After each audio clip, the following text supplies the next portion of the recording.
नमस्कार दोस्तों, मैं हूं भावेश और आप देख रहे हैं दी जर्नलिस्ट। 2024 लोकसभा चुनाव में कहाँ तो प्रधानमंत्री मोदी ने सोचा था कि 400 पार सीटें आएंगी, लेकिन बीजेपी अपने बूते केंद्र में सरकार भी नहीं बना पाई, जिसके बाद एक के बाद एक आवाज़ें उठनी शुरू हो गई, कभी पक्ष के अंदर और कभी पक्ष के बाहर। कभी गठबंधन दलों के साथ मतभेद की खबरें सामने आई तो कभी योगी आदित्यनाथ के साथ।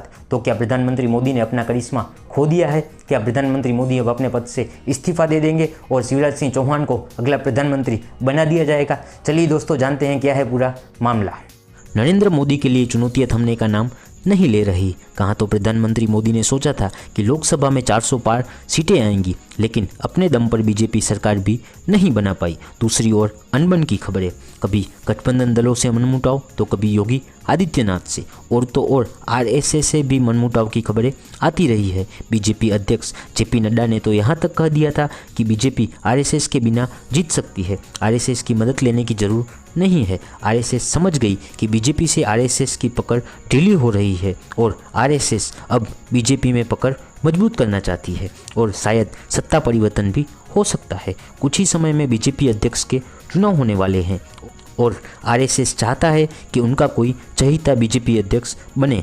तभी देवेंद्र फडणवीस का नाम बीजेपी अध्यक्ष की रेस में सबसे आगे चल रहा है। देवेंद्र फडणवीस आरएसएस के करीबी माने जाते हैं और आरएसएस का एक अघोषित नियम है कि 75 साल की उम्र के बाद हर नेता को रिटायर कर दिया जाता है। अडवाणी और जोशी इसके उदाहरण है। तो आने वाले साल प्रधानमंत्री मोदी 75 के हो जाएंगे, तो हो सकता है कि उन्हें रिटायर कर दिया जाए और अध्यक्ष आरएसएस खेमे का होगा तो निर्णय लेने में आसानी होगी। फिर सवाल उठता है कि कौन होगा भारत का अगला प्रधानमंत्री?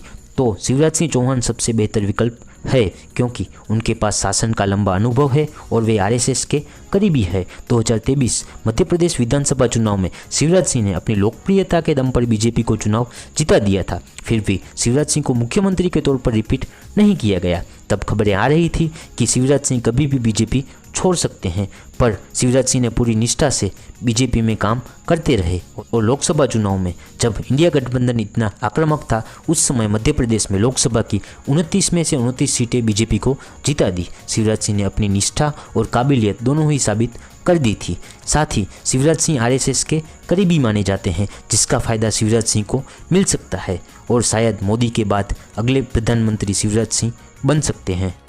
हालांकि इस पर अमित शाह ने साफ कर दिया है कि प्रधानमंत्री मोदी 5 साल का कार्यकाल पूरा करेंगे और 2029 के चुनाव में वो ही लीड करेंगे। लेकिन क्या शिवराज सिंह चौहान को प्रधानमंत्री बनाना चाहिए? अपनी राय कमेंट में ज़रूर दें।